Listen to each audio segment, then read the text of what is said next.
Bueno, muy bien, buenas tardes. ¿Cómo están? Espero que estén bien. Vamos a iniciar esta clase, que creo que es la clase número 19, me informan, del módulo 2. Habíamos terminado de ver lo que es la argumentación en general, la importancia que tiene con los conceptos lógicos en todas sus dimensiones, lógica formal, lógica tradicional, clásica, o lógica moderna, o lógica difusa, y donde las metodologías en que se enfocaban estas formas de verificaciones lógicas iban desde lo que son eh, métodos deductivos, sobre todo más vinculado a lo que es la lógica formal, o inductivos, ¿sí? El primero de lo general a lo particular, el segundo de lo particular a lo general, o aductivos, que puede ser un conjunto de orientaciones deductivas e inductivas, pero aplicando mayores eh, aperturas a ciertas sorpresas que podemos encontrar a la hora de hacer una hermenéutica de conocimiento del texto o de lo que se trate. Y después estaban los métodos dialécticos, que no tenían una definición concreta, sino que estaba dada por la particularidad de esa lógica difusa, y como es difusa, no hay una esencia concreta, sino se la va descubriendo a medida que la vamos desarrollando. Pero ese es el razonamiento. Y la argumentación nos enseñaba que ese razonamiento lo tenemos que llevar después al escrutinio de quienes van a aprobar o desaprobar lo que razonamos. Ahora, esa era el enunciado con sus elementos que vimos en las clases pasadas de una argumentación general, no solamente para el derecho. Pero obviamente, así como hay siempre institutos, elementos generales en la filosofía, también hay institutos, elementos particulares derivados de esos generales en la filosofía jurídica para el derecho. Entonces, hoy ya vamos a empezar a transitar la argumentación jurídica propiamente dicha. Y como se trata de una cuestión que no es certera el derecho, por más certeza que se nos pidan las decisiones, son cuestiones muy relativas. Lo que hoy es verdad, hemos visto, mañana puede que no lo sea. Los cambios de jurisprudencia, los cambios de legislación, en donde entonces también ha habido visiones de grandes pensadores que le han dado un enfoque particular a lo que es la argumentación jurídica, y no siempre son coincidentes. Y de eso es lo que vamos a hablar hoy. Vamos a empezar a elaborar un concepto ya no solamente de argumentación, sino de argumentación jurídica, y vamos a ver que es casi lo mismo, nada más, pero aquí aplicada a esas cuestiones particulares del derecho y cuáles son sus objetivos, cuáles son sus finalidades.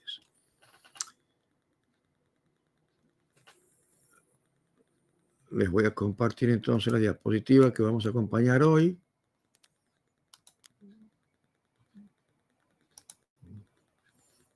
Y vamos a ver esta cuestión de la argumentación jurídica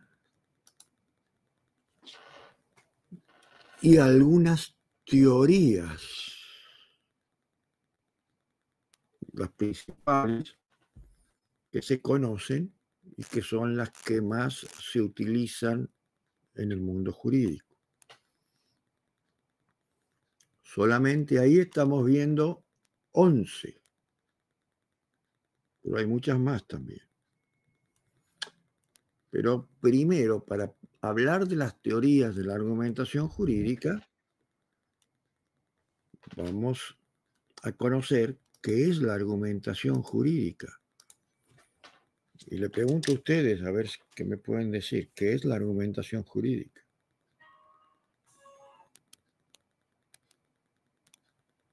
Pienso que ya tendrán una noción o una idea antes que veamos en concreto. Han visto ya lógica, han visto ya argumentación. Bueno, son abogados, deducirán qué es la argumentación jurídica.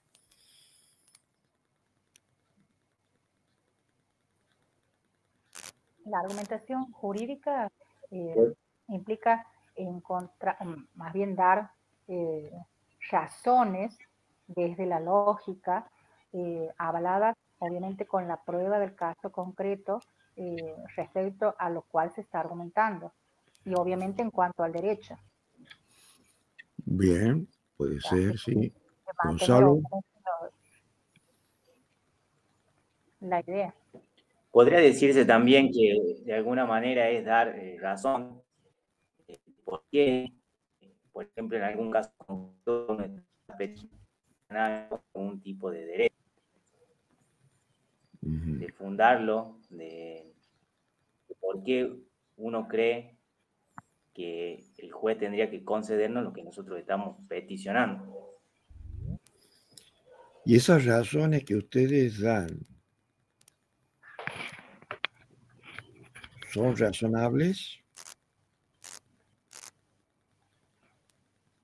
Tienen que ser razonables, tienen que ser conforme al proceso. ¿Y quién va a determinar que sea razonable? La lógica.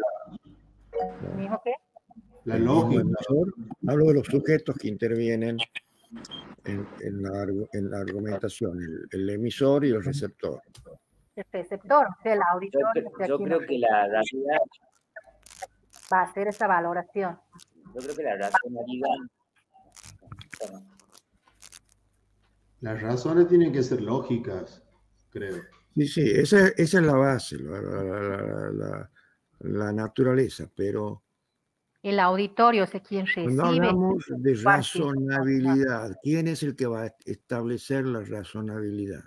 Nosotros emitimos razones. ¿Y por qué emitimos razones?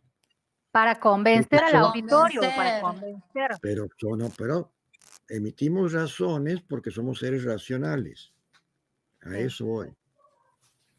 Esas razones, hay razones, buenas razones y razones falsas. Pero como todo sale de la mente humana, son razones. Ahora, ayer, por ejemplo, uno se entristecía porque, bueno, recibieron noticia de la muerte de un gran constitucionalista como el maestro Néstor Pedro Sagüez. Verdadero. Falleció lamentablemente. Al rato publican, falleció Noam Chomsky, un gran pensador de la literatura, de todas estas cuestiones lingüísticas, influyente, y al rato sale que era mentira. Que si bien había estado internado en un hospital de Brasil, había sido dado de alta. Tiene 90 y pico de años. Bueno, aparecen las razones verdaderas y las razones falsas, como para dar un ejemplo. Ahora, la razonabilidad sí. Responde una pregunta que alguna vez hizo Karl Popper. ¿Podemos ser jueces de nuestras propias razones? Y no porque se requiere una mirada externa, doctor. Por ahí No, yo pasa. Entonces la razonabilidad va a ser razonable si es que ese auditorio acepta las razones que doy. Y si las acepta es razonable, ¿no? Por eso cuando hablamos de los tribunales colegiados, viene el magistrado ponente y dice, bueno, yo he tenido la primera opinión y para resolver este caso creo oportuno aplicar esto, tomar válida esta prueba, y resolver así esta causa. En el acuerdo escucha a nosotros. Y algunos dirán, ¿para qué voy a poner más? Estoy totalmente de acuerdo con todo lo que dices, adhiero. Entonces, esa ponencia tiene una adhesión. El otro dice, vos sabés que sí me gusta, por ahí va la línea, pero creo que me faltaría agregar algunos conceptos en esa línea. Entonces, hace su voto concurrente, porque coincide en la solución y en los fundamentos de la solución, pero amplía fundamentos. Y después viene el otro que dice, miren, yo creo que están equivocados todos porque no han tomado en cuenta estas cosas, estas cuestiones, y creo que la solución es contraria a lo que ustedes dicen, disidencia. Entonces, el escrutinio de razonabilidad de unos es diferente al de los otros, cuando hay esos apartamientos en una cuestión o en varias. Entonces, vamos a mirar que cuando hablamos de argumentación jurídica, ya no de argumentación en general, pero obviamente basado en los principios de la argumentación general, filosófica, científica, nos vamos a referir a ese proceso en el que se presentan razones lógicas y pruebas sustanciales para respaldar una posición legal. Sino, ¿para qué producimos prueba en el proceso? ¿Se han preguntado alguna vez? Para fundamentar. No. Bueno, Para prueba no convencer. Nuestra hipótesis del caso. Para convencer. Para respaldar mi posición. Entonces, si yo digo esto, no lo estoy diciendo en el aire. Está esta evidencia. ¿Mm? Esa evidencia que es, digamos, una comprobación sobre la realidad dentro del marco contextual que tiene un proceso judicial.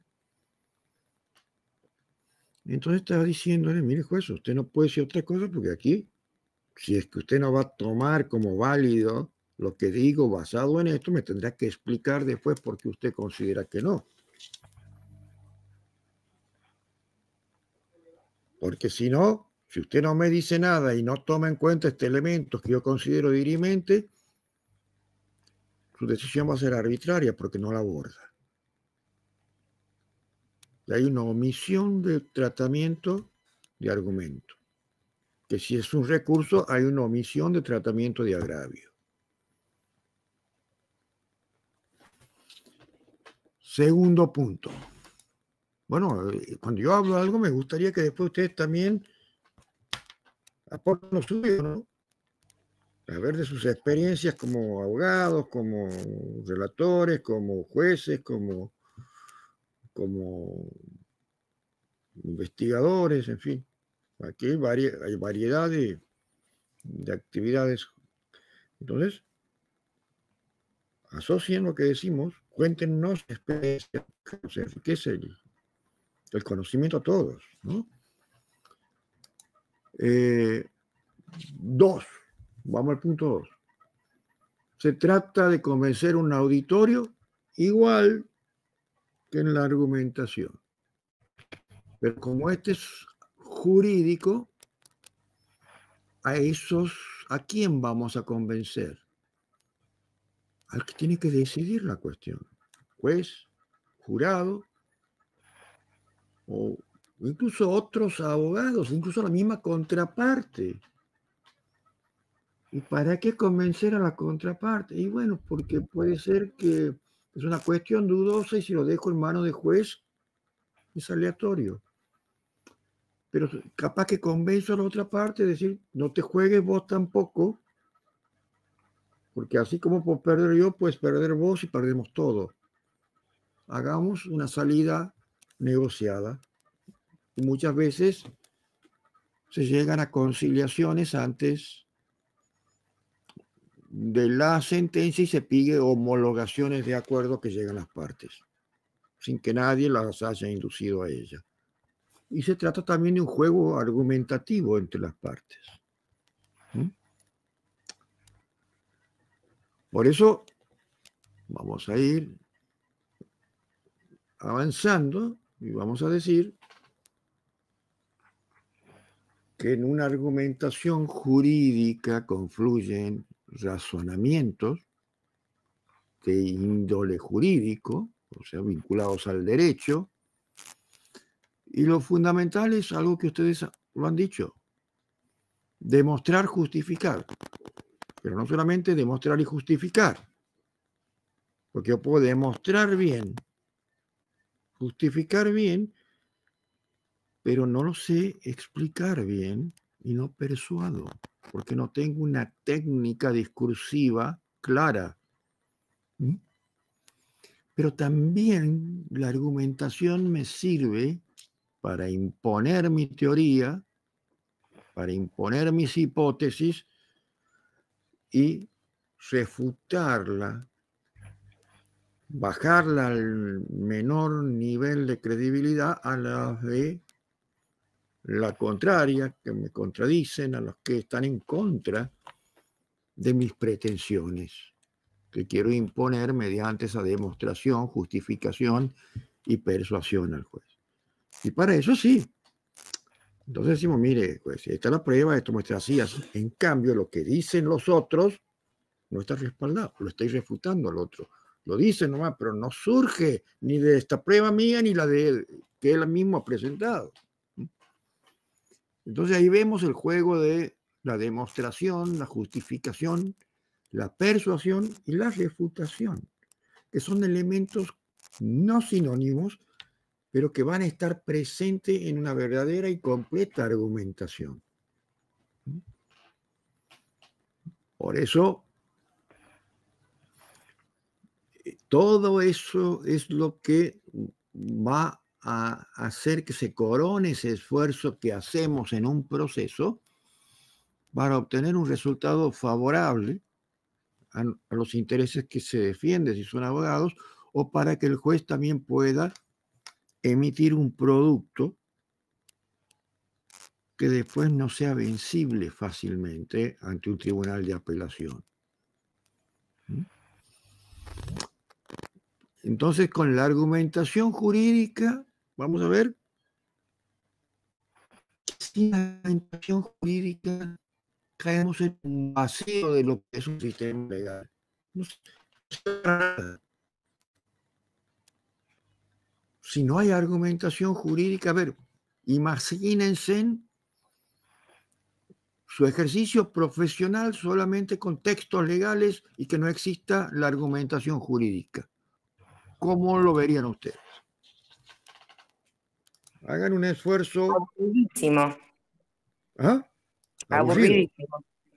Pero además, Caótico. vacío. ¿Alguien levanta la mano? No.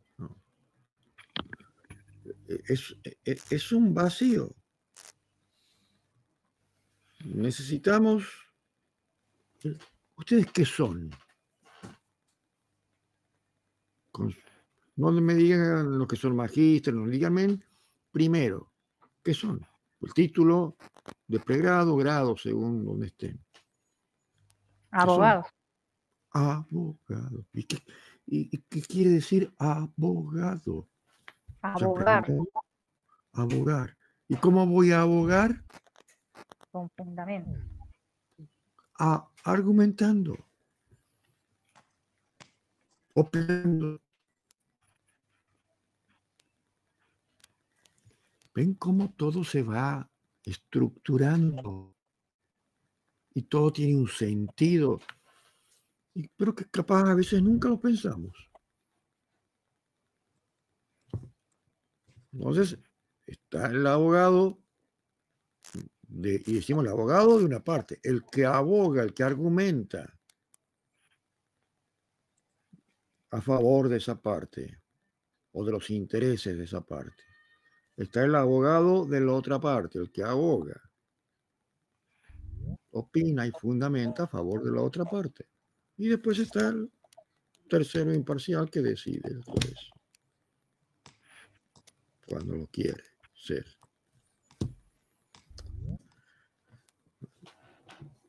Y ahí vamos entonces formando esa cuestión de la argumentación jurídica. Otra cosa que podemos decir, por eso decimos, es el alma de cualquier sistema legal. Y como decíamos, permite a los profesionales presentar sus casos de forma coherente. ¿Por qué? ¿Cómo va a ser coherente?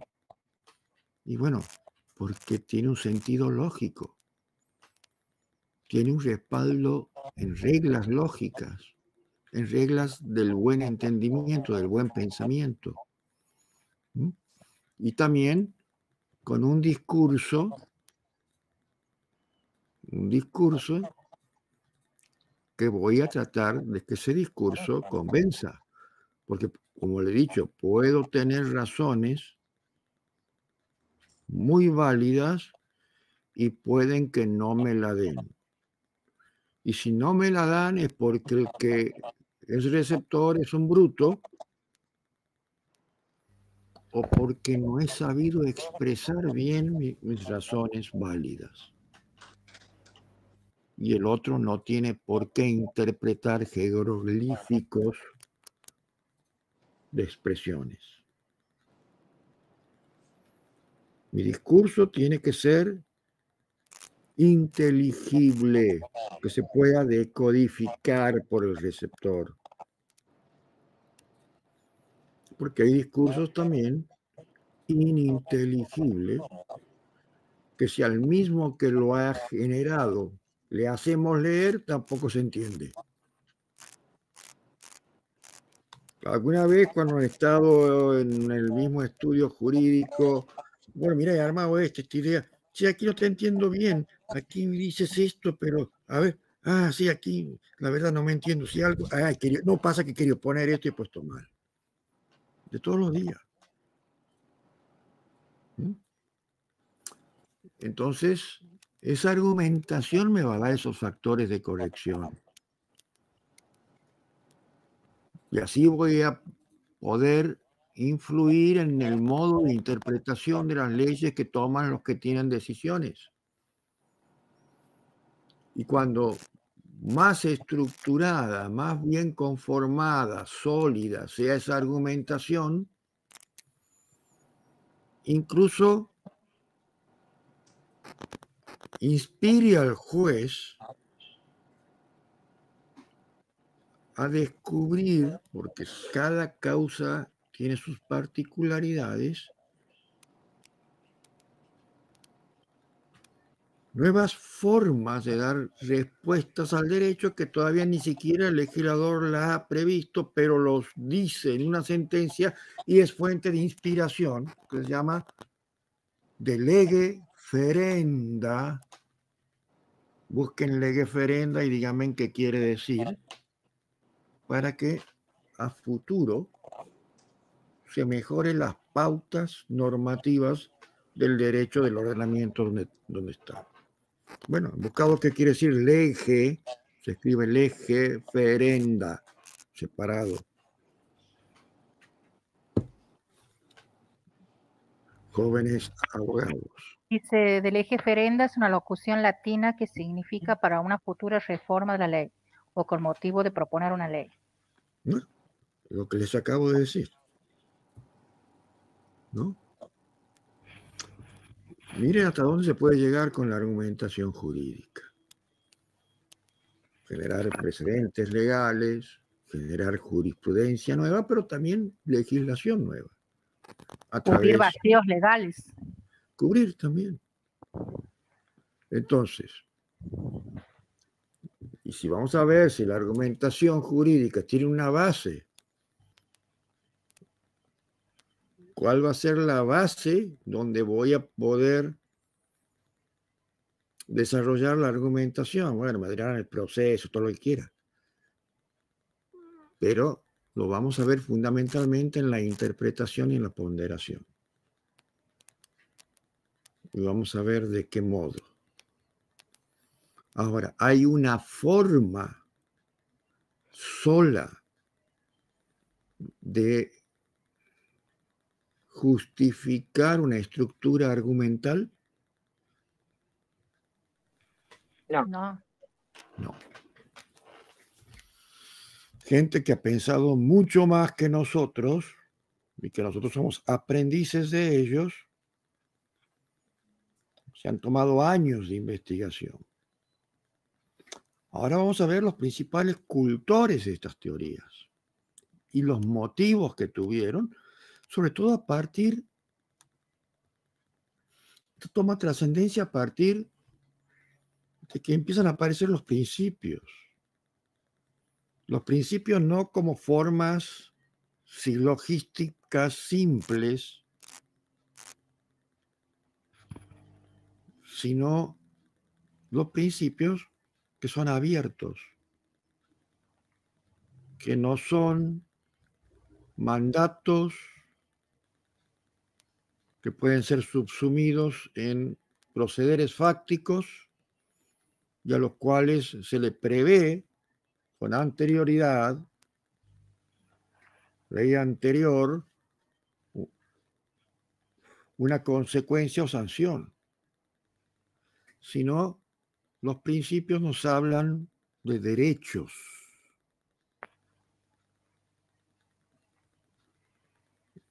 De derechos con valores, incorporando contenidos morales como la vida, la libertad, la inocencia, y que después se constituyen en las garantías que tienen los sujetos ante el Estado, dado por la Constitución, derechos fundamentales o derechos humanos en esos acuerdos que esos estados se comprometen a observar, adecuando su legislación a esos estándares. Porque también después de muchas argumentaciones se llega a la conclusión que para construir una paz mundial se necesita que globalmente haya también internamente en los países un estándar de respeto a esa dignidad humana. Bien, ¿alguna duda hasta ahí? ¿Algún repaso, algún comentario que quieran hacer? Esta es la oportunidad. Quiero hacer un comentario Sí, en este razonamiento que venía haciendo usted, la omisión legislativa, la falta de adaptación normativa, el incumplimiento en que se colocan nuestros países muchas veces. sí. ¿Cómo ha sido la pregunta, perdón? Era un ¿O quiere- comentario de la omisión legislativa, la falta de adaptación normativa, con lo que De tenemos que adecuación, lidiar. la falta de adecuación, Claro, ¿no? es una cuestión con la que tenemos que lidiar los abogados que hacemos postulaciones todos los días. Y Claro, pero lamentablemente, pasa que solamente pensamos en la norma. Pero si ustedes leen, a ver, pues, mira, mi difunto Bueno. padre, que era abogado, me decía, mira, vos siempre leé y releé el código de procedimientos, me decía. Porque todos los días que lo leas y lo releas le vas a encontrar algo nuevo. Bueno, así hay que hacer con los tratados internacionales también. Leamos el artículo 1 y el 2, mejor. El 2 de la Convención Americana sobre Derechos Humanos.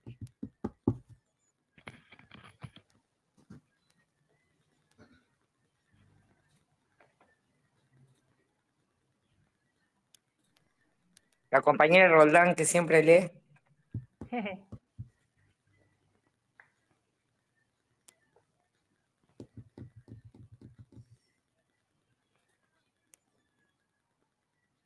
Vamos. Arre.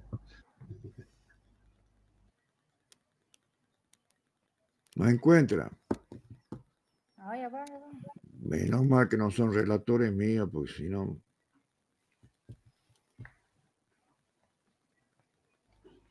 Bueno, ahí voy. El próximo sigue la doctora. Nadie Bueno, debe pues ser... todos deberían buscar y a ver cuál encuentra más rápido, que también es un jueguito interesante. Ahí Claro. estoy. ¿Me escucha, Doc? Sí, Bueno, nadie debe ser sometido a torturas ni a penas o tratos crueles, inhumanos o degradantes. pero vos estás con la ley de torturas. No, le leo el pacto de San José. Dale, dale. leo el artículo 2, deber de adoptar disposiciones de derecho interno. Despacito, despacito, porque si no lo leemos rápido y así ya como rápido escuchamos y no aprendemos nada. Despacio. Deber de adoptar disposiciones de derecho interno. Bien. Si el ejercicio de los derechos y libertades mencionados en el artículo 1 no estuviere ya garantizado por disposiciones legislativas o de otro carácter, los estados... Paremos ahí. No solamente se refiere a una norma. Dice, y de otro carácter. Continuemos. Los estados partes se comprometen a adoptar, con arreglo a sus procedimientos constitucionales y a las disposiciones de esta convención, las medidas legislativas o de otro carácter. O de otro carácter. Todos ven las medidas legislativas, adecuación normativa, pero se olvidan esas palabritas que nos están puestas de más. Las palabras no se ponen de adorno, tienen un significado. Siga. Que fueren necesarias para hacer efectivos tales derechos y libertades. Bien. ¿Y qué quiere decir de otro carácter? Que no solo la ley es... Ya tenemos claro que tiene que adecuar la norma. Tenemos claro que otra cosa más, las acciones, no sé qué, las medidas legislativas. Está claro. Pero puede ser una medida judicial. Sí, las sentencias. También, todo. Las prácticas también. Bueno, pero se resisten, doctor, se resisten. Ah, bueno, bueno. Volvemos a hablar en serio a la ley. Ya sabemos no, claro. que va a haber operadores dentro de la función judicial para sacarse el sombrero y va a haber operadores para matarnos. Si tenemos que adecuarlos a estos estándares. ¿No les he mandado el fallo de memoria activa versus Argentina? No. ¿Que se notificó el viernes? No. Es el fallo de aquellos familiares y víctimas de los atentados de la AMIA, terroristas, que se cansaron de pedir la investigación de otras líneas investigativas y no los dejaron participar. Y ante esa negativa, ¿a dónde se fueron? A la Corte Internacional. Y a la Corte Interamericana. Al sistema interamericano. No, al Corte no van directo. Primero tienen que ir por la comisión. No pueden ir, pues directo.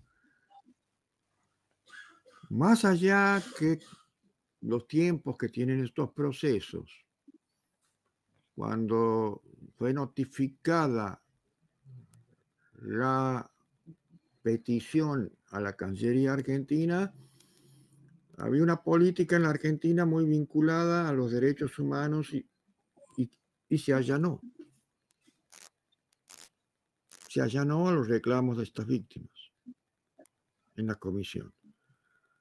Por lo general, cuando hay un allanamiento, no llega el caso a la Corte, porque la comisión le dice, bueno, si estás allanado, cumplí lo que te has comprometido.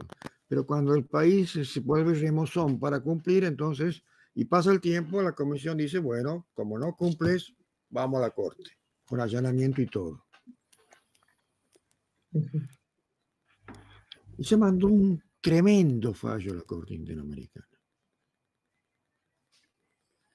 Que si tendríamos que sintetizar, el fallo declara responsable internacional por violar derechos humanos de la República Argentina por no cumplir con las debidas diligencias. Primer concepto. Concepto que todo operador jurídico, en un orden jurídico en el que está trabajando de modo multinivel, porque tiene un sistema doméstico y un sistema internacional, debería saber. Bueno, entonces les pregunto, ¿qué son las debidas diligencias?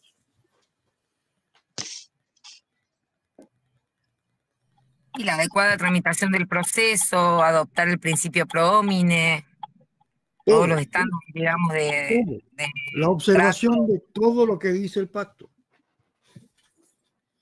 Entonces, cuando te dice así de entrada a la Corte es porque te has violado casi todo el pacto. Y efectivamente,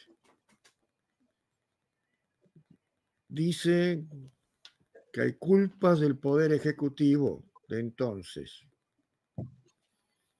que con actividades que ahí se describen y que fueron probadas,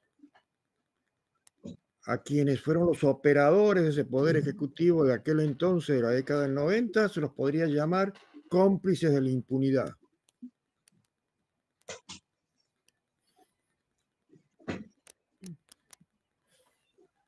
Tiene también para el Poder Legislativo, pero menor, porque prácticamente no ha tenido incidencia, aunque podía haber sido más activo como órgano que puede pedir explicaciones a los otros poderes. Omisión. ¿Y al Poder Judicial para qué? Pantalla de juzgar a un juez que entendió en primer momento, pero siguió la misma línea del juez que juzgaban. Entonces, ¿para qué lo juzgaron? Si siguieron la misma línea de investigación que no llevó a nada en 25 años. Eso no lo digo yo, lo dice la Corte Interamericana. Entonces, se violaron las garantías judiciales, se violaron el derecho a la vida, a la integridad personal, el derecho a ser oído, el derecho a manifestarse, todo el catálogo en que deberíamos adecuarnos con leyes y medidas de otros caracteres. Prácticas, acciones, omisiones, etcétera, etcétera. Entonces, vemos que todo esto también tiene que ser argumentado. Porque ustedes no tienen que prepararse solo para el litigio doméstico. Si vivimos renegando de lo que hacen los poderes, no agoten las cosas en el derecho interno. Si creen que aquí no se resuelven bien las cosas, vayan hasta, cuando éramos chicos decíamos hasta el Tribunal de la Haya. No, bueno, podemos ir más cerca aquí, podemos ir hasta Costa Rica. Si no, nos quedamos con el lamento. Claro, doctor, pero también hay una cuestión de formación, que no hay demasiada oferta de formación, no sé si coinciden los colegas, compañeros acá del curso, que uno por ahí se ve impedido por las propias limitaciones formativas que tiene de asistir a esas instancias. Y bueno, sea curioso y empiece, si usted, cuando a mí me vienen a preguntar, doctor, ¿con qué buscador de jurisprudencia vamos a trabajar? Con Google, le digo. Es el mejor.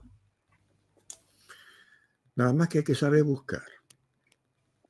Así es. Y hoy con todo lo que tienen estos buscadores, saberlo buscar. En castellano, en inglés, en ruso, en alemán, en francés, para ir a las fuertes. Y le va a salir mucha información de acceso libre.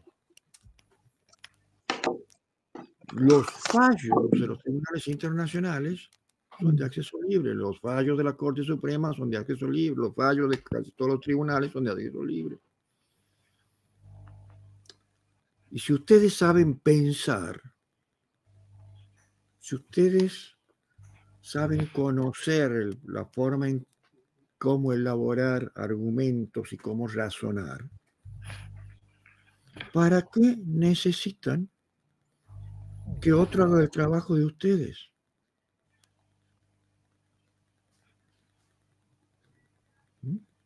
Y que va a vender libros y bueno, va a ser obviamente va a tener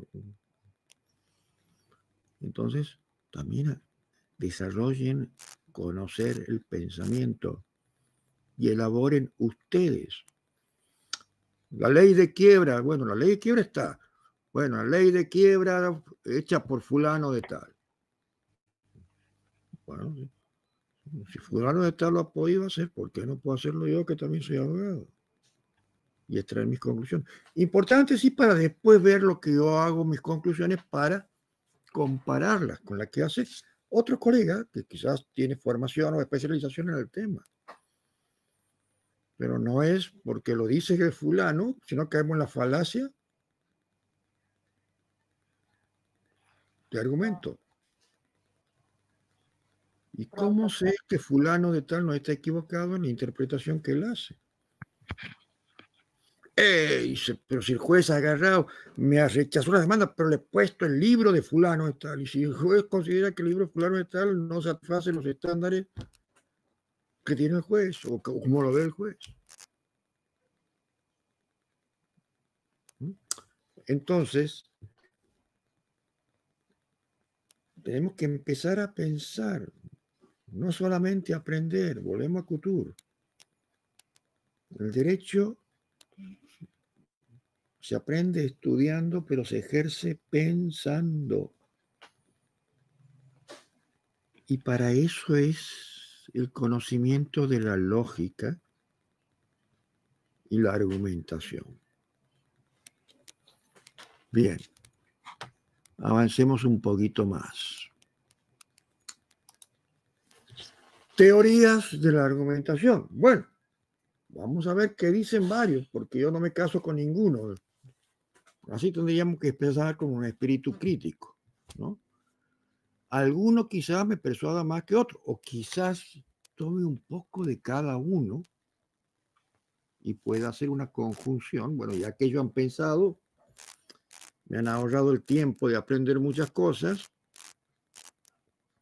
pero a partir de ellos puedo profundizar, puedo modificar en base a aspectos de experiencia, en base a aspectos de formación en interdisciplinas. Por eso también es importante la interdisciplinaridad, aunque seamos abogados, tener nociones de filosofía, nociones de sociología, nociones de psicología, aunque no seamos psicólogos ni sociólogos, pero sí nociones. Porque el derecho, va a llegar el tiempo en que digan que el derecho es un aspecto del objeto de su estudio, la conducta humana. Que el derecho lo vemos desde lo juridicista exclusivamente como disciplinar y sancionar cuando no responde a esos estándares de disciplina que establece el derecho. Pero la sociología ve la conducta humana en sus fuentes de vinculación con otros seres humanos y en sus fuentes de vinculación con las cosas. Y bueno, y el derecho necesita de eso también. Como también la psicología ve la vinculación, los fenómenos que afectan en lo individual a los seres humanos y las patologías para que afecten su conducta. Y si el derecho también lo necesita. Y así una serie de cuestiones que en lo especificidad y especialidad lo van a manejar los cuerpos interdisciplinarios que nos van a aportar en profundidad la información que necesitamos, pero que también nosotros no seamos unos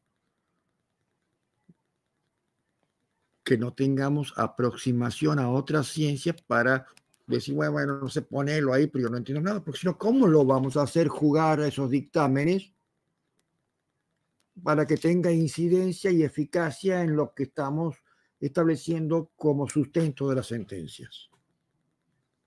Pregunto, ¿qué opinan ustedes? No, es fundamental, o sea, poder analizar y valorar, por ejemplo, un dictamen para poder determinar la imputabilidad respecto a si esa persona ha actuado en uso de su razón, es fundamental. Evaluar, obviamente que es una cuestión médica, pero también tenemos que saber de qué está hablando el médico para poder tener un criterio y saber si esa persona tiene que ser internado en un establecimiento, por ejemplo, de adicciones. Claro, tal vez, o sí, uno sabe de que está mal el hombre, pero por ahí le va a servir para decir, o lo mando al Diego Alcorta de enfermos mentales, o capaz que es droga dependiente y necesita otro tipo de tratamiento y otro tipo justamente muy importante de cómo va a ser tratado penalmente, procesalmente ese imputado, con un montón de garantías procesales a una persona que está enferma. Bien, tengo ahí una mano levantada de María Virginia. Yo con relación a la interdisciplinariedad o la transdisciplinariedad, por ahí según la visión que tenga cada uno, entiendo que es parte de poder ver a la persona como con una mirada humanitaria, es decir, completa, compleja en sí misma, y que todas las otras disciplinas nos aportan a visiones que nos permiten integrar y ver la integralidad de la persona humana en sí. Es decir, cada disciplina tiene una mirada distinta y entre todas las disciplinas o todos los operadores podemos realmente lograr una visión integral e íntegra de la persona sin desmembrarla, porque cualquier desmembramiento, digamos, de visiones nos provocaría una solución también parcial. No sé si se entendió o no, pero bueno. Sí, se entiende la necesidad al menos de que tengamos nociones mínimas, pero nociones al fin. Desde lo social, para mí me parece que es importante, siempre voy hacia el fuero penal.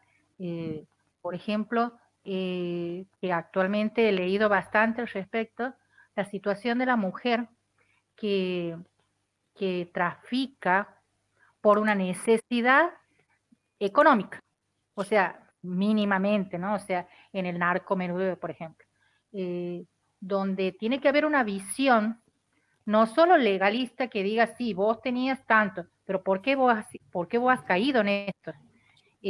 ¿Por qué? O por ahí la misma pareja los utilizan de mula o las utilizan, viajan juntos en un vehículo, y va la familia feliz, va de paseo, y en definitiva esta mujer está ahí tal vez por una situación de violencia, por una situación de necesidad, y es juzgada como si fuese una persona que libremente. Sí, ahí había un ruidaje y se cortó la voz. Bueno, son causísticas, sí, de miles de causísticas, más allá de la que podamos ver nosotros, y va a verlas, y que hay que entenderlas. Y por eso, cuando hablamos de teorías de la argumentación jurídica, en la actualidad, vemos que tiene sus fuentes en la filosofía del derecho y empieza a fortalecerse a partir de los años 50, porque a partir de los años 50 ya estaba incorporada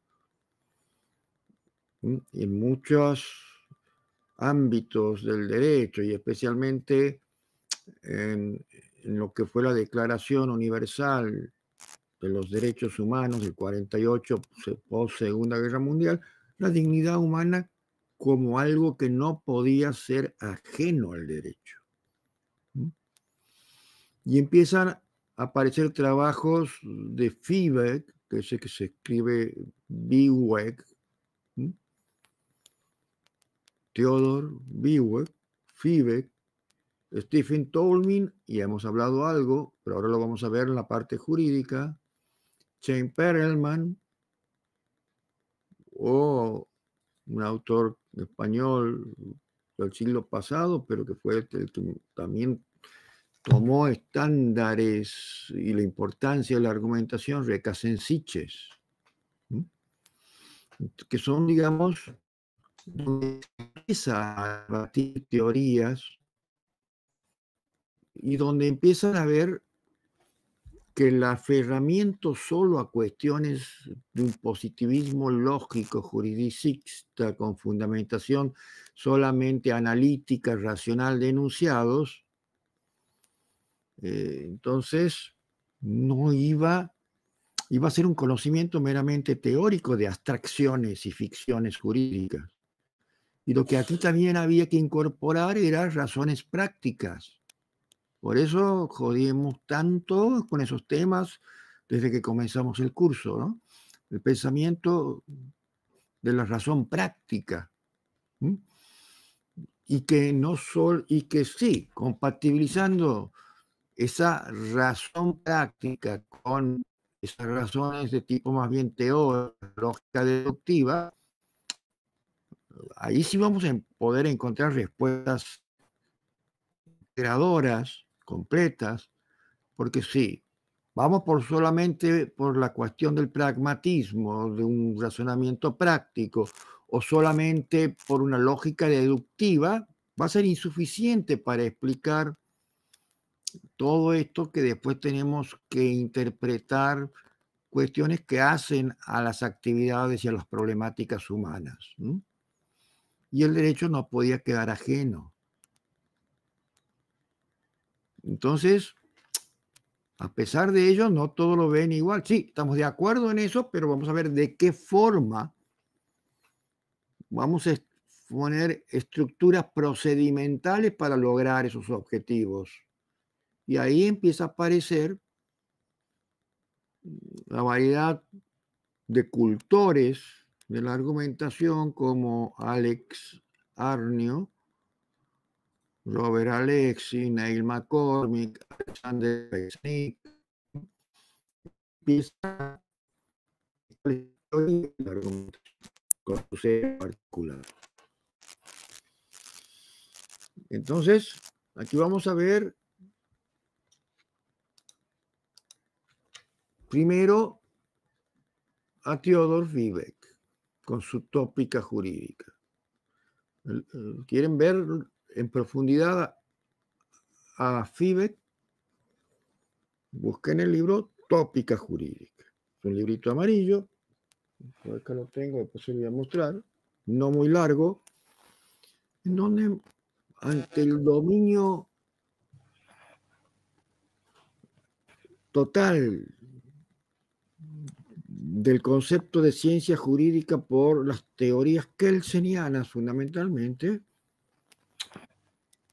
empieza a decir que para encontrar ideas jurídicas, por eso es tópica jurídica, había que descubrir rasgos básicos como condiciones previas y no partir solamente de la norma ya establecida, sino también cuando se estudia esa conducta fáctica, los presupuestos, de qué manera comunicar lo que vamos descubriendo, tomando conocimiento a través de esos presupuestos y resaltando lo que son reglas argumentativas y que además esas reglas argumentativas tienen que estar conformadas por premisas argumentativas que son los que van a dar después pie a que tengamos materia para el discurso, para poder argumentar. Y que para eso es necesario técnicas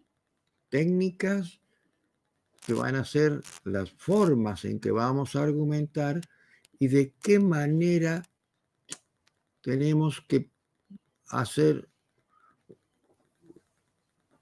una evaluación de cuando ya exterioricemos las ideas y entren en interacción esos argumentos que volcamos con otros argumentos que van a intervenir también en las discusiones y en los intercambios de ideas.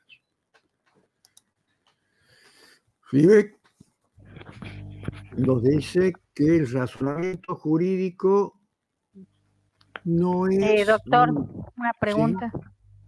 Sí. Aquí. Y respecto a los rasgos básicos, implica no solo tener en cuenta la ley, sino también, usted estaba diciendo, la conducta fáctica, presupuestos fácticos, o sea, que nos llevemos también por no solo la ley, sino las circunstancias concretas. Y aquí viene la explicación. Una palabra, el positivismo te hace ver, decía Flibeck, como que hay un orden preestablecido y que todo está dentro del sistema, que no hay lagunas, porque lo que no está en el sistema no es derecho. Entonces, ¿qué nos lleva a hacer eso? A que si no está bien previsto por el legislador o el creador de la ley, las distintas variables que tiene lo que puede generar la problemática humana a través de sus conductas, entonces tenemos que encorsetar esas dinámicas de tipo fenomenológicas en lo que está previsto en el sistema. ¿Entienden lo que estoy diciendo? Bueno, vamos a ver de qué manera lo hacemos entrar en la previsión de la ley. Claro. Como sea, con corsete, no, pero lo metemos porque no hay otra cosa. Esos vacíos legales los sorteamos, como diciendo, lo metemos como sea y a veces lo metemos en algo que no se adecua. Entonces, aquí no hay que partir del sistema para condicionar al problema, sino al revés. El sistema al servicio de la solución del problema. Y si no hay la forma de darle solución, bueno, dar esa flexibilización para alcanzar esos rasgos básicos. Bueno, por eso, y así lo vamos a entender por qué, porque el razonamiento jurídico no es ni debe ser considerado de carácter sistémico, sino tópico. ¿Se acuerdan cuando estudiábamos la tópica clases pasadas? ¿Y por qué había que estudiar lo que era una tópica? En la determinación de conceptos lógicos. O sea, para que tenga sentido lo que les acabo de decir, entonces él habla que el razonamiento jurídico no es considerado de carácter sistémico, no es una regla formal preestablecida. Y cuando habla de sistémico se refiere al sistema jurídico, sino de tópica, tópica de la idea jurídica que nos va a generar el conocimiento del problema concreto, porque el problema concreto no está previsto en la tipología legal. Y decía, si nos aferramos solamente a un sistema lógico-deductivo, la norma, los hechos fácticos y la conclusión, que puede ser una sanción, como habla el positivismo, entonces no llegamos a resolver nada del problema. Satisfacemos al sistema, pero no resolvemos bien el problema. ¿Me hago entender? ¿Sí o no? Sí. Entonces, más que buscar un postulado de sistema lógico-deductivo, el que debe prevalecer es una jurisprudencia de problemas.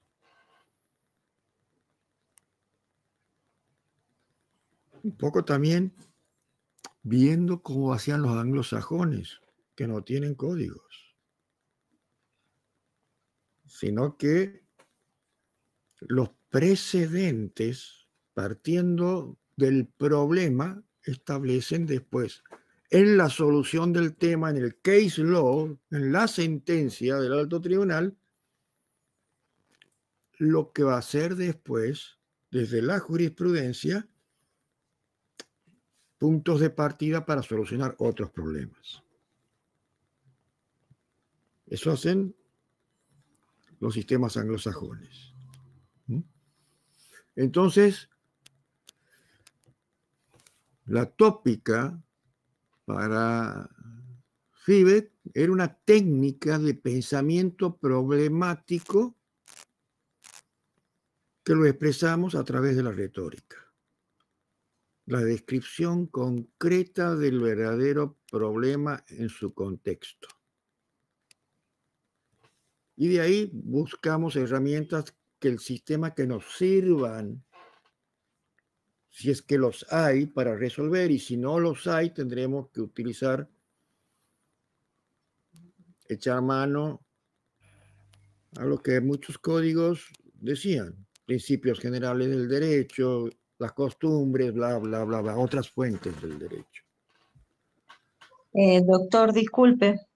Sí. La redacción de la sentencia, lo que usted está hablando sería determinar los hechos controvertidos y a partir de ahí buscar la solución. Desde lo que te está marcando Fibe, que es conocer bien el problema, y lógico.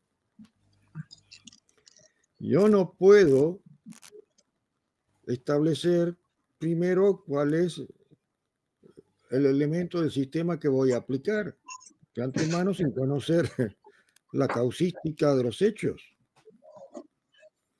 Porque si no, va a pasar lo del sesgo que hablaba anteriormente. Bueno, para mí, por la primera corazonada que tengo, se aplica el artículo tanto. Entonces empezamos a ver las pruebas y busco todo lo que se adecue a lo que ya he pensado que es la solución y no miro otras que tienen peso porque yo estoy buscando confirmación de lo que he prejuzgado. Y muchos jueces, te aseguro, hacen así. Y a veces tienen la evidencia que contradice esa primera impresión y no la vemos porque están mirando solamente lo que confirman sus prejuicios. Y ahí poco se ven el problema, sino ven el sistema, ¿no?, que se han elaborado. También cuando nos habla de tópica jurisprudencia, Fibe dice que tiene que buscar siempre a solucionar el problema jurídico a partir de la búsqueda del sentido de esas tópicas, el sentido de otras decisiones, el sentido de aquellas jurisprudencias que encuentran lugares comunes en la analogía, pero sin descuidar los aspectos contextuales propios de estos casos. Por eso él pensaba que cuando se refería al problema era toda cuestión que en apariencia admiten más de una respuesta. Y lo que debía hacer el jurista era buscar las distintas fuentes que permiten el ordenamiento, las distintas respuestas para después establecer la que sea la correcta para solucionar la cuestión. Por eso,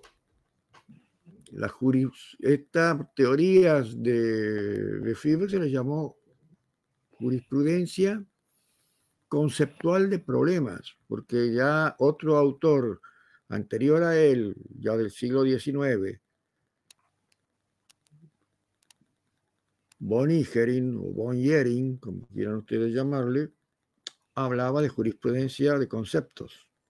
Pero él decía no solamente de conceptos que podían ser jurídicos, positivos, sino, dice Fiebe, de conceptos de problemas ya resueltos. Por eso las ideas que van generando la jurisprudencia se refiere a tópicas de jurisprudencia. Y hay que conseguirlo como tópicas. Y optar por aquella que resuelva el caso actual, aquí, ahora, o que más cercana se encuentre al caso actual y ahora, como hacen con los precedentes en los Estados Unidos. Entonces, no usamos procesos lógicos deductivos, porque el proceso lógico deductivo busca certeza. Doctor, disculpe. Sí. Entonces habría no solo uno, sino una gama, por decir así, ¿no? En lenguaje común. De Sí, casos. vas a ver que va a haber autores que te van a decir hay una única respuesta y otros te dicen puede haber varias respuestas. La cuestión es después afinar la puntería para encontrar esa única. Bien. Esto estamos viendo la concepción de Fiebe. Yo les muestro, ustedes después deduzcan con su experiencia personal con cuál me siento más persuadido o identificado. Doctor, pero hay cierta contradicción porque parte de la base de que el juez y los actores digamos, la parte del proceso intentan hacer este proceso de búsqueda de la verdad. No, él no dice intenta, deberían hacer. Si no lo hacen, bueno, Deberían. sigan con su lógica deductiva. Para mí no resuelven el problema. No son los jueces que tratan de encorsetar todos sus sesgos en una sentencia. Bueno, vos también tienes que no hacer juicios anacrónicos. Pensá la época que está hablando Fiebe, 1950. ¿Cómo razonaban en aquellos tiempos los jueces? Hoy, si tenemos más apertura, somos más flexibles, es porque ellos con sus pensamientos han roto ese encorsete y ese predominio único del sistema puro. Claro. Perdón, eso le iba a decir, doctor. Si bien 80 casi años atrás, pero ya ofrece una gama, por decir así, una paleta y no un único modo, una única manera de solución. Claro, uno echa mano a la solución del caso. Volvamos a la tablita que hicimos en el módulo 1 o 2, no me acuerdo, cuando hablábamos del positivismo, de las características de los críticos, de los neocondicionalistas y de los naturalistas en cuanto al saber teórico, práctico, saber certero. Un poco y vamos a entenderlo bien a esto. Por eso yo les digo, no se queden si algo no lo han entendido bien, porque después cuesta más entenderlo, porque va parte de todos esos presupuestos. Y si no, revisen los videos de aquellos y revisen los PowerPoint que vimos cuando comparábamos las distintas escuelas de la teoría del derecho. Y ahí van a empezar a encontrarle más lógica y van a poder incluso ver cómo se van las discusiones y que los debates de derechos también van a estas discusiones. ¿Cuántas veces dicen, bueno, pero aquí se está violando la ley, y el juez termina diciendo, bueno, pero la ley que vos me pides no puedo aplicar porque aquí hay una cuestión de vulnerabilidad. Si no vemos estas otras cuestiones,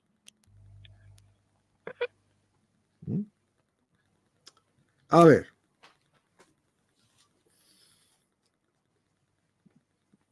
miren, les pongo un ejemplo práctico. Delito de violencia de género cometido por un joven de 17 años.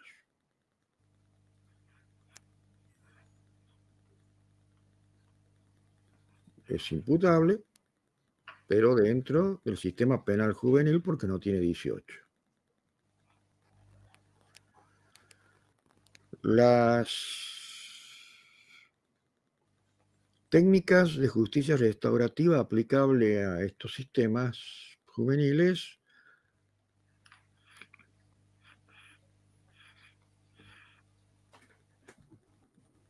aconsejan aplicar la remisión penal antes de utilizar el sistema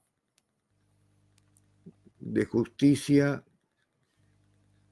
retributiva de castigo clásica. Lo dice también el artículo 3.1 de la Convención del Niño, interés primordial que debe aplicar el Estado, es ese interés superior, y el artículo 40 habla también que en procesos de jóvenes infractores debe utilizarse procedimientos especiales y específicos. Resulta, bueno, que el defensor especial dice, bueno, vamos a hacer una mediación penal. Y alguno va a decir, mirá que la Corte Suprema en el caso Góngora prohibió sistemas de mediación entre el violento y la víctima de violencia de género.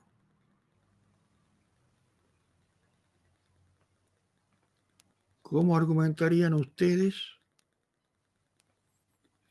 Bueno, si soy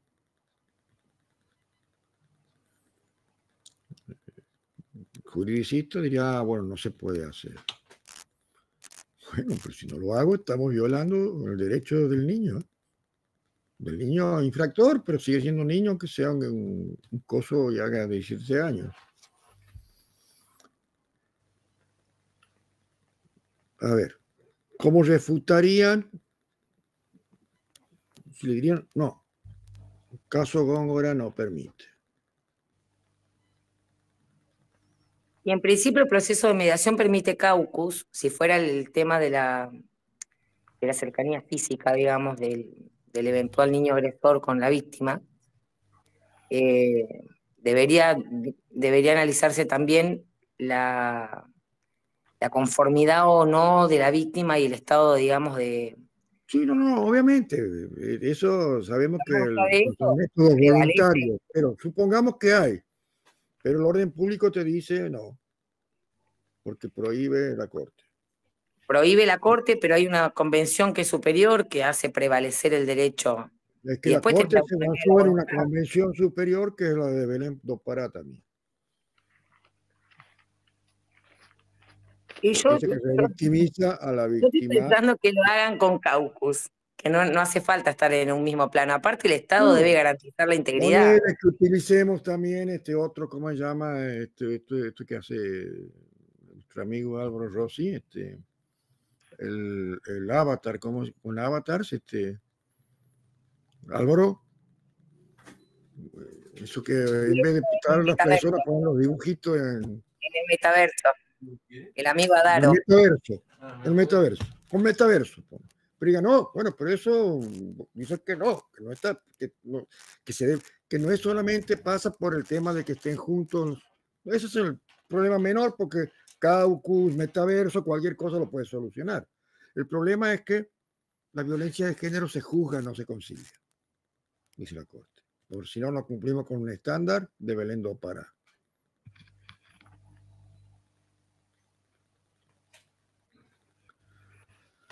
La fin del proceso, el proceso penal vigente es la composición entre la víctima y el victimario. En este caso hay Sí, menores. pero la Corte dice, yo te voy a seguir diciendo algo del diablo, que hay una obligación de juzgar y sancionar la violencia de género. Y si hago una conciliación, no estoy juzgando, estoy No, acordando. pero estamos tratando con menores Bueno, donde pero a mí el tratado me dice que debo juzgar y sancionar. Claro, pero ahí hay una cuestión de ponderación del artículo 3.1 de la Convención de Derechos del Niño con relación a la Bueno, Convención de yo soy Derechos para... positivista y digo que aquí yo soy un fiscal positivista y digo que aquí no se puede, hay que mandarlo al proceso porque la Corte ha dicho en Góngora que no se puede conciliar la violencia de género y donde ubi lex no diguit, nous no digui, donde la ley no distingue, no distingamos nosotros. Y bueno, va a terminar en la Corte Interamericana, doctor, porque se violó el artículo 3.1. Bueno, terminemos, pero así, yo te lo voy a argumentar así. Yo soy fiscal, por ejemplo, fiscal que aplico, por ejemplo, las políticas criminales que utiliza aquí, por ejemplo, se van a enojar los fiscales que están, las políticas de fiscalía, de la Fiscalía General Local. ¿No? Entonces... Y lo que pasaba, lo que la otra vez decía, las excarcelaciones que no proceden en caso de violencia de género. Bueno, vamos a ver entonces esas cuestiones. Ahora, me voy a cambiar de camiseta. Me saco la camiseta del fiscal, me pongo la camiseta del defensor del niño, defensor especializado, y digo, bueno, mira, fiscal, Góngora, ¿qué edad tenía Góngora cuando juzgó la Corte Interamericana, la Corte Suprema? ¿Era adulto o era niño? No, era adulto, era su pareja, su esposa con la que la había golpeado. Bueno, es un estándar de adulto. Aquí estamos en un sistema penal juvenil, tenemos que aplicar especialidad y especificidad. Entonces vos estás queriendo aplicar un estándar de adulto que no es ni especial ni específico y estás violando lo que acaban de decir, el interés superior del niño y el artículo 40 de la Convención Internacional. Entonces, ahí estamos contraargumentando con un sistema y tenemos que ir a la ponderación. Y entonces tengo que ver la proporcionalidad, idoneidad. La Corte no se va a poder enojar porque no estoy inaplicando una doctrina de la Corte, porque Góngora era adulto, que eso juega muy fuerte. Y si no tenemos que distinguir, si nos obliga la ley a distinguir cuando un delito lo comete un adulto a cuando lo comete un menor de 18 años. Y claro, porque en Góngora en realidad no el 3.1 y el 40 no estaban, o sea, no estaban en discusión. No está ponderado, porque Góngora era mayor. Golpeó la puerta. Por eso ahí no hay un elemento fundamental que es el tratado que no estaba Entonces, en yo no discusión. incumplo Góngora, pero sí me voy a centrar aquí. Y sí, conforme lo que me indican los equipos interdisciplinarios, no se generaría esa revictimización porque, digamos, la agredida, bueno, ha sido una discusión familiar, no tiene factores de riesgo este joven más allá de un exceso que cometió o la violencia cometida no es de un grado alto. Entonces, utilizo un método ponderativo, idoneidad, adecuación, es idóneo, es adecuado. Utilizo un método de su principio de necesidad. Necesariamente tengo que ponerle una política de resolución más gravosa a ese joven cuando podría tener otra menos gravosa que consiga los mismos efectos. y después encontrar los equilibrios, ¿no? De esa, lo que es una evaluación de una ponderación en el sentido estricto, en base a esa idoneidad y a esa necesidad de que puedo proteger con igual eficacia a esa víctima, generando la menor afectación a los derechos de ese joven infractor. Y a eso, a esa construcción, no va a ser completa. ¿Qué le está faltando? Porque eso lo he razonado a través de mis ideas. ¿Qué le va a faltar? Para completar. ¿Es útil la ponderación por la ponderación o necesita algo No le más? está faltando el sustento legal, doctor. La carga argumentativa. Todo ese ejercicio mental ponderativo tengo que volcarlo en una carga argumentativa donde ponga apreciaciones legales, apreciaciones de la propia ponderación, sustentos racionales, etcétera, etcétera. Entonces ven cómo se necesita, hasta para esas cuestiones complejas, cargas argumentativas. Ya lo vamos a ver a Alexi cuando explica eso, que quizás es el que mejor lo explica. Y lo hemos tenido aquí en Santiago del Estero, ¿no? Pienso que todos lo habrán venido a ver cuando he estado aquí. Bien.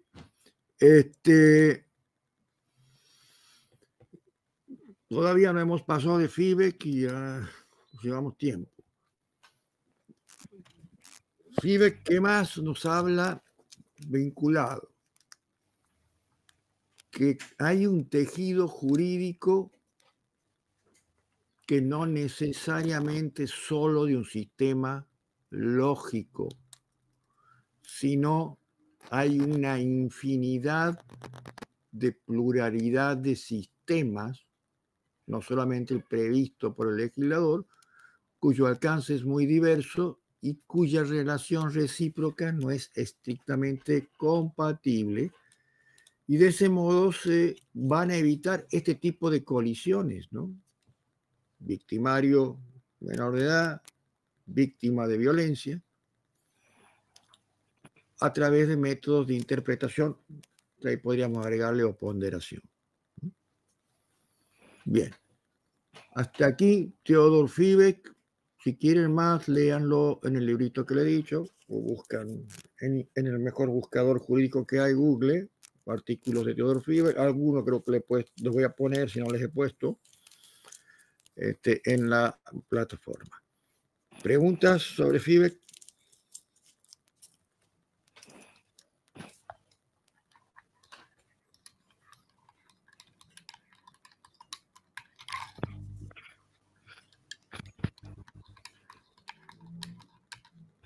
No hay preguntas. Bueno, vamos a ir con otro.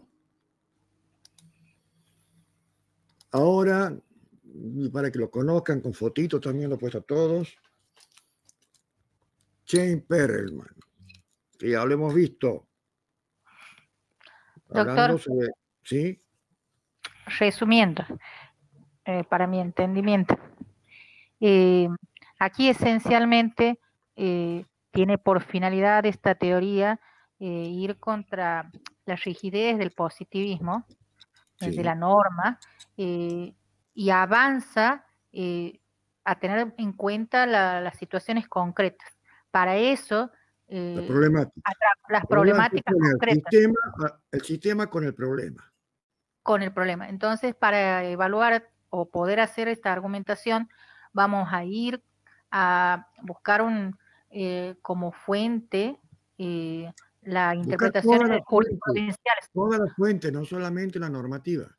Por eso, la jurisprudencia, pero en concreto, este autor... Y básicamente la jurisprudencia, porque muchas de las cuestiones ya han sido de algún modo resueltas, nada más que después la completamos a la particularidad del caso que tenemos. Bien, vamos directamente a la jurisprudencia, y que esa jurisprudencia nos va a servir como un tópico, o sea, como una idea a partir de la cual vamos a analizar podríamos o hacer encontrar los alguna que argumentos por caso su concreto. parecido podemos tomar como punto de partida, pero sin descuidar los aspectos particulares de lo concreto. Bien. Muy bien. Entonces, Yo ahora utilizo vamos. este sistema, me gusta cuando tengo un Bueno, caso. ustedes van a ver varios, la y después ustedes prudencia. verán con cuál se quedan, con cuál es que lo utilizan, o si ahí aparece otro que no lo tenían en mente y puede ser mejor. No, pero Perelman. muy útil. Perelman, vamos a verlo también desde los rasgos básicos. Ya ustedes tienen una idea de Perelman, que siempre va a salir también de presupuesto. Todas las teorías parten de presupuestos, lo que son reglas de argumentación, premisas, argumentación, igual que temas que trataba Fibeck. Pero vamos a ver cómo lo trata. Él parte desde otra óptica, porque él habla de elaborar una lógica, pero de juicios de valor. Y siempre hay que tener presente que con la argumentación vamos a tratar de influir. Y para influir hay que buscar dos formas posibles.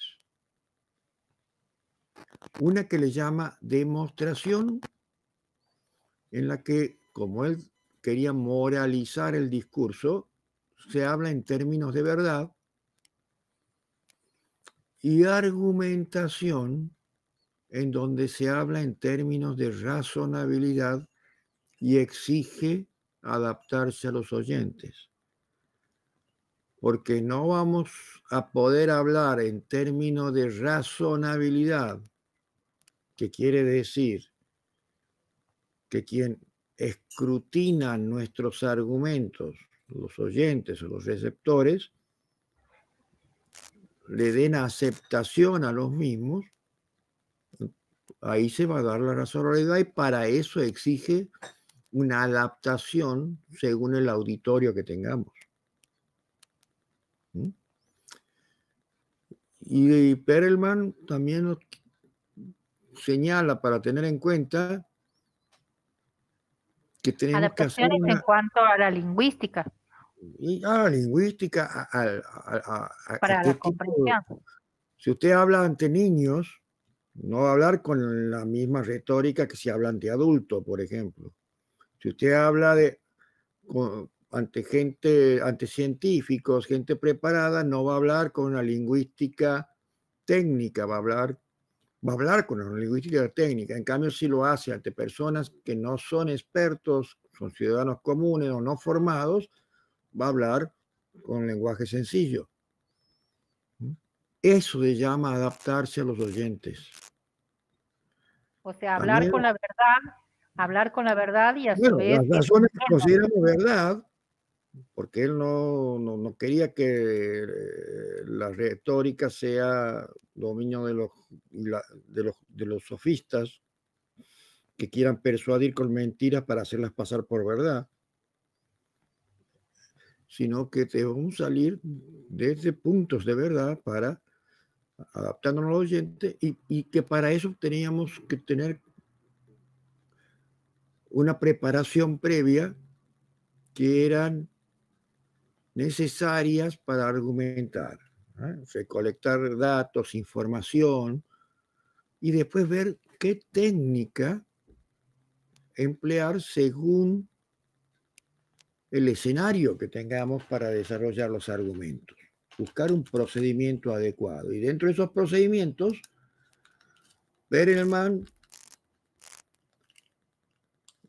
dice que hay que tener en cuenta lenguaje común y cómo está conformado el auditorio y cuáles son mis propias características como orador.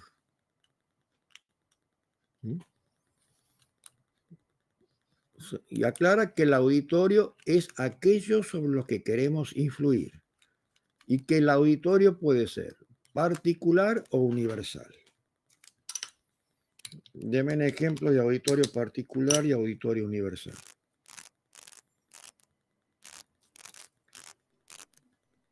Y particular sería, por ejemplo, un juez, un interlocutor individual. Sí. Y lo después universal. un auditorio. Y ese es, por ejemplo, un libro que no se sabe quién lo va a consumir. Bueno, no, cuando escribe un libro quiere que el libro sea aceptado por todos los lectores, tenga buenas críticas, no escribe para que le digan anda a escribir a otro lado porque no sirve, anda a cocinar porque no sirve para escribir. Ahí está la diferencia de los auditorios. Y también hay criterios o mandatos que él los reduce a 4 reglas. Sinceridad, ya les he dicho, porque él quiere moralizar el discurso. Imparcialidad, porque vamos a tratar de conocer la verdadera situación, aunque después, si defendemos una postura, no introduzcamos falsedades, pero al menos no toquemos esos puntos que no convienen, que es diferente.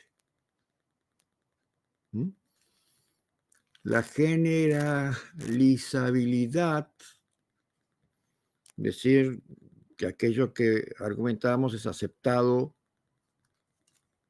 en otros escenarios, digamos que es algo que la generalidad lo ve como razonable, para que este escenario particular también lo vea como razonable, y la inercia. En cuanto a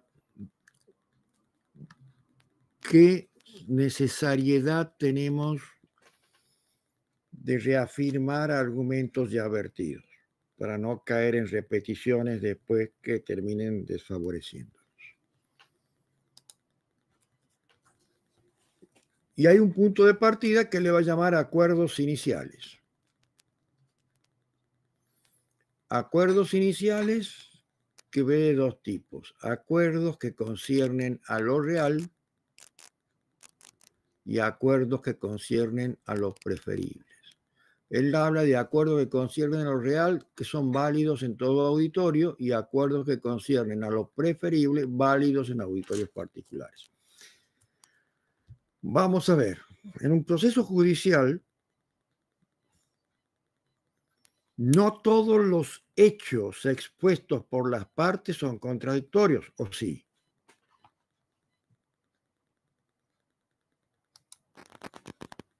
Doctor, no todos los hechos son contradictorios. Entonces, partamos de esos hechos no contradictorios porque hay acuerdos.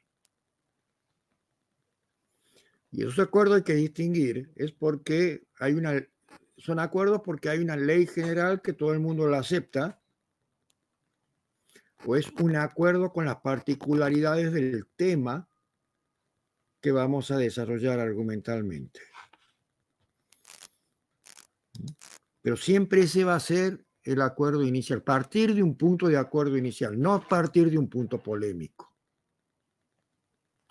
el discurso.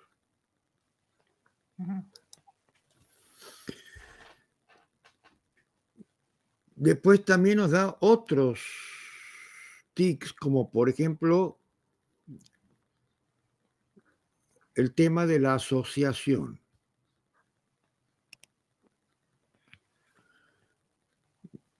Como nosotros con el argumento vamos entrecruzando y ligando ideas,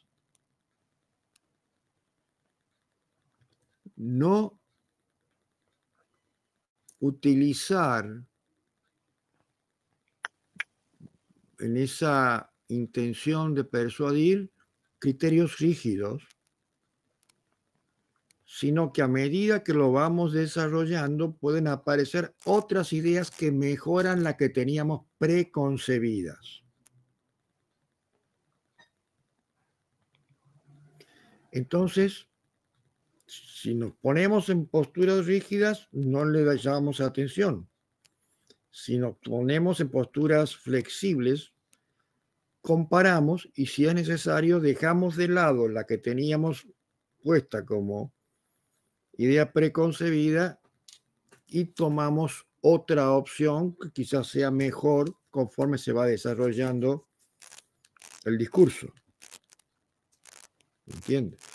Y para eso, dice, van a aparecer cuestiones cuasi lógicas, porque aplicamos lógica a lo que vamos incorporando como ideas. Siempre vamos a buscar fuentes en estructuras de lo real, porque vamos a fundarlo en lo real al argumento, y también podemos utilizar una técnica de disociación en donde vamos a hacer, si se trata de un problema, convencer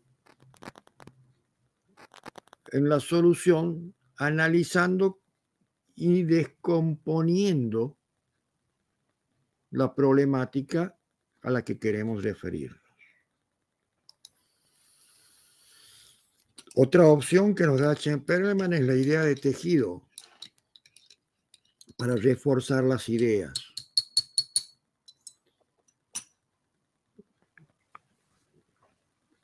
¿Y cómo reforzamos? Puede ser un refuerzo por adición, sumando otras ideas, o también puede ser un refuerzo por regresión, en donde quizás más importante que sumar ideas nuevas sea basarnos en ideas ya preconcebidas a través de la experiencia. Eso también va a ser determinante según las circunstancias que se vayan generando. Y que sepamos distinguir entre lo que son argumentos fuertes, que nosotros sabemos cuando hay un argumento fuerte que pega y le llega a el asombro del auditorio, y cuáles son los débiles que, digamos, son light, no producen tanto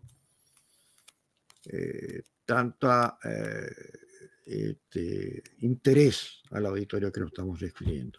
Pero también saber distinguir cuando son argumentos eficaces y válidos de aquellos que no son válidos y que por lo general sabemos que tiramos la idea, complicamos el discurso y no lo mejora y no lo perfeccionamos el discurso. Bien. Y aquí viene uno de origen hispánico. Ustedes han oído hablar o habrán estudiado alguna vez cuando estudiaban abogacía de Luis Recasens Sitges, ¿o no? Es muy vieja la bibliografía que estoy citando. Me miran así como... No. A ver, bueno, vamos a ver quién se trata. Si no ven tipos ahí que ni saben quién es, pongan Luis Recasens Sitges en Wikipedia a ver qué le dice. Para que sepan de quién estamos hablando.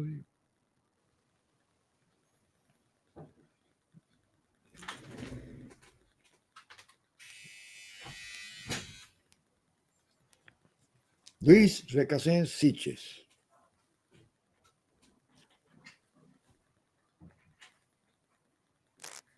Dice Luis Pedro Recasens Sitges, Ciudad de Guatemala, 19 de junio de 1913.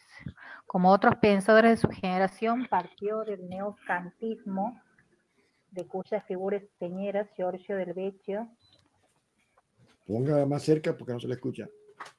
Dice, como otros pensadores de su generación, partió del neocantismo, de cuyas figuras señeras Giorgio del Vecchio en Roma, Rudolf Steiner en Berlín, Hans Kelsen en Viena, fue discípulo, como también de sus críticos, Rudolf Smen, Heller, así como de los fenomenólogos Fritz Scherer, y Felix Kaufmann. En Madrid, Ortega y Gasset alimentó con su razón vital la superación del neocantismo. Con este bagaje, Recasens intentó ir más allá del formalismo, mediante la fenomenología de los valores de Max Scheler y Nicolás Hartmann. Todo ello abordado desde el punto de vista de su formación filosófica. reflejado en su tesis doctoral La filosofía del derecho de Francisco Suárez, editada en Barcelona en 1927 y en México en 1947. Bueno, ahí ya tenemos una idea de quién era Sitges, ¿no? Recasens Sitges. Y Recasens Sitges nos va a hablar también de por qué es necesaria una argumentación para encarar estudios sobre interpretación, partiendo de una idea del logos también. Por eso habla de la fenomenología, de los problemas. Toma ahí una conexión con Fiebeck. Logos de lo humano, idea de lo humano, idea de lo razonable. Ven que están a veces conceptos que, por más que son distintas teorías de distintos autores, tienen puntos en común. Y también se quiere contraponer a la idea de lo racional en un sentido estrictamente lógico. Vamos a ponerle positivismo, entre paréntesis.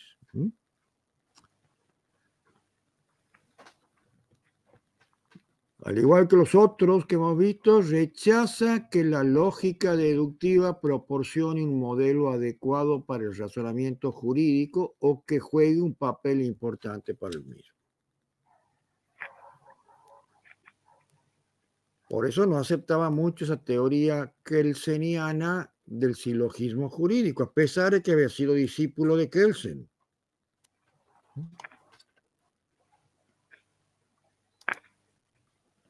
Y él parte del logos.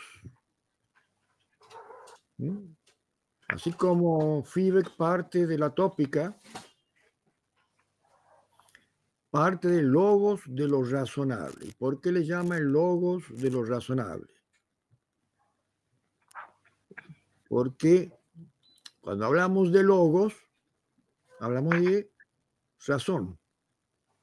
Pero una razón que en los conceptos que hemos venido comentando, una razón, nuestra mente va a crear razones con la pretensión de ser razonable cuando por medio de la argumentación lo pongamos al escrutinio del auditorio.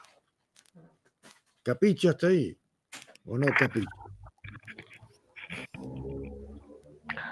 O sea, será razonable nuestro razonamiento si que cuidemos, el auditorio que lo elaboremos. Nosotros elaboramos razones, buenas o malas, ya le he dicho, porque todo sale de aquí, del cerebro.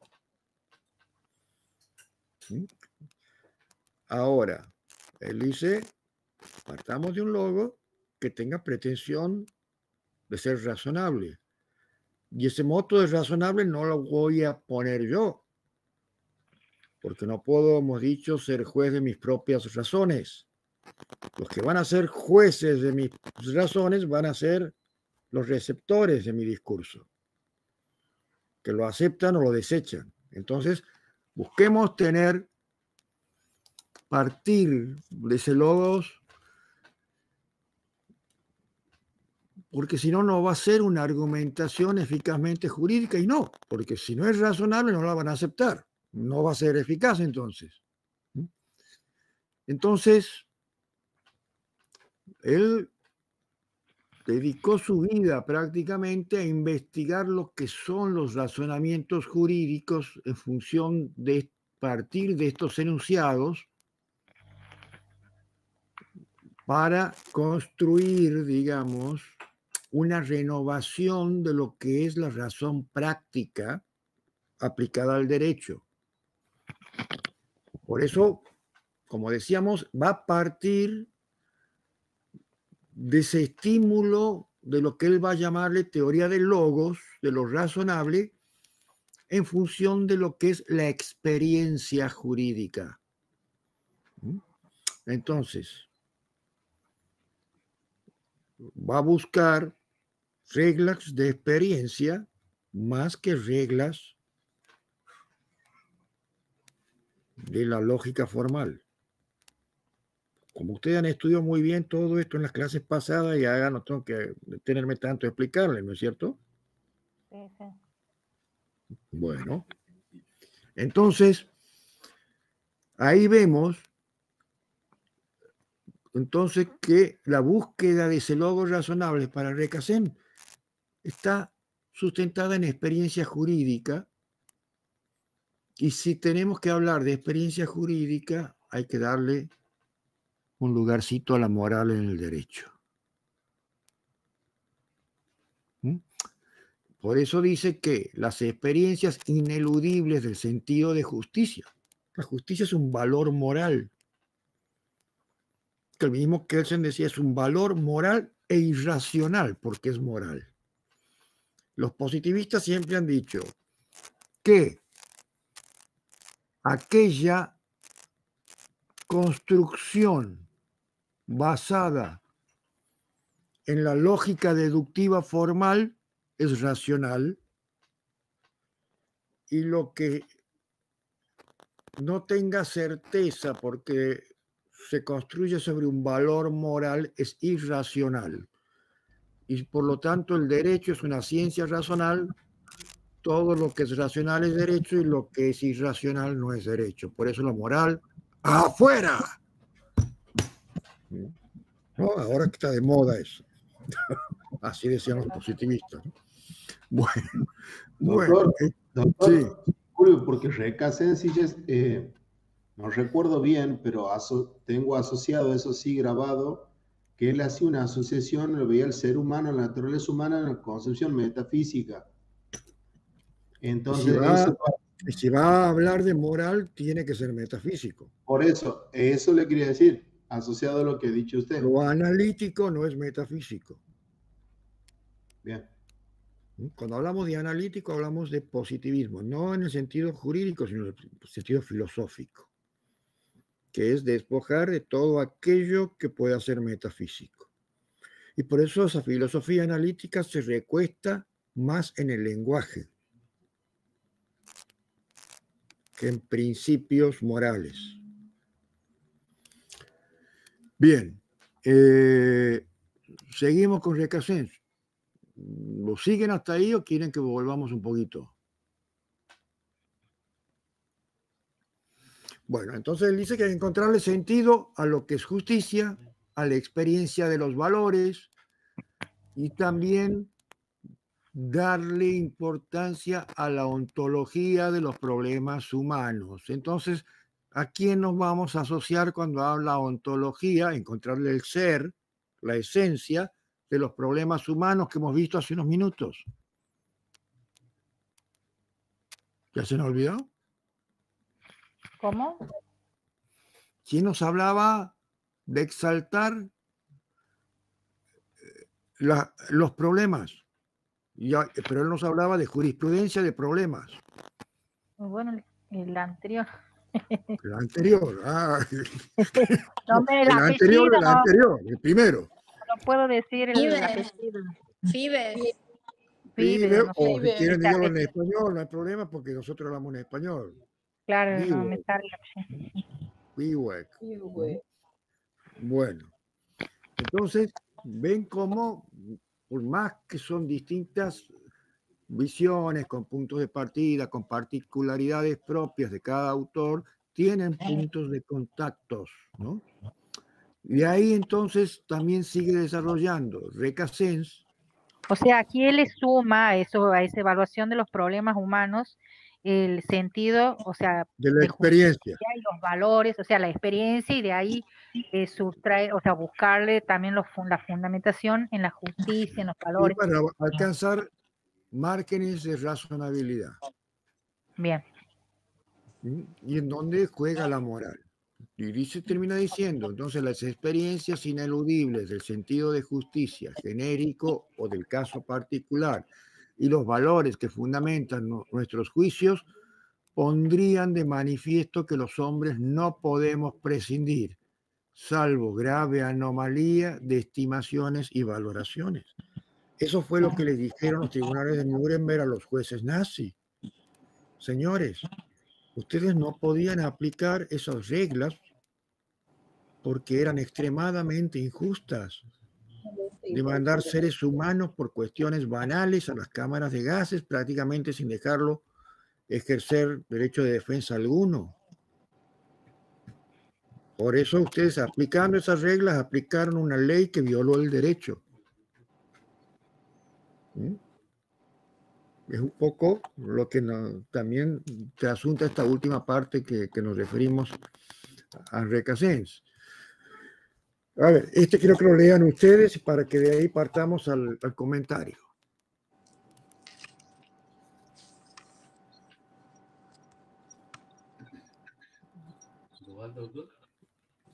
Sí, si no leo, Álvaro, porque ya están cansados. Recasens Siches. El logos de lo razonable. La parte de negro. Bien, la obra de Recasens ofrece algunas claves de la gestación de un modelo teórico, el proporcionado por las teorías de la argumentación, completamente asentado. Se anticipan o retoman ideas que con posterioridad se han revelado centrales para dicho modelo. Así, la configuración de los problemas jurídicos como problemas humanos y la naturaleza argumentativa de sus modos de resolución, el carácter dialéctico de la racionalidad práctica o la unidad de razonamiento práctico contenido en la noción de prudencia, de donde partirá la segunda generación de cultores de... Ahí no leo. Estas doctrinas. De estas doctrinas. Bien. Bueno, hasta aquí vamos a ver, porque nos vamos a entrar en el que sigue, porque ya no queda tiempo. Comentarios finales y reflexiones que le deja esta primera parte de argumentación jurídica. ¿Les aporta algo? ¿No les aporta nada? O en fin, lo que quieran decir. Ya hemos dicho, en módulo de argumentación hay que argumentar, hay que hablar, no quedarse callado. El que calla otorga. Aquí veo, de acuerdo a lo que estamos leyendo, que también está sumando a la prudencia dentro de la argumentación. ¿Y la prudencia qué vendría a ser? Moderación. ¿A qué cosa? Me sale moderación. Es decir, ser prudente es hacer una de riesgo, en realidad. Ontológicamente, una virtud moral. Virtud. Es una virtud. Dentro de la teoría de los valores. Esto lo vamos a ver muy en profundidad en el módulo 5, en el plano axiológico valorativo. Y después vamos a ver por qué lo que deciden los jueces se le llama jurisprudencia, que ya les he dicho varias veces. Porque una cosa es decir nomás el derecho. Y otra cosa es decir el derecho con prudencia. Juris prudentia. Juris prudencia. Y le dejo esas cuestiones para que la piensen. Si alguien más no quiere opinar, escucho. Si no, me despido de ustedes hasta el próximo miércoles. No sé, Álvaro, no hay feriado, nada, porque aquí hay más días feriados que hábiles en Argentina últimamente. Muy bien, entonces nos vemos el miércoles que viene. Y les voy a dejar, al menos les voy a dejar un artículo de... Ahora nomás lo voy a hacer para no olvidarme. De Perelman y de Recasens. Como para que refuercen lo que hemos visto. Van a tener 5 días feriados, 4, no sé qué. Van a tener tiempo de sobra para leer todo, ¿no? Así que, que pasen lindo.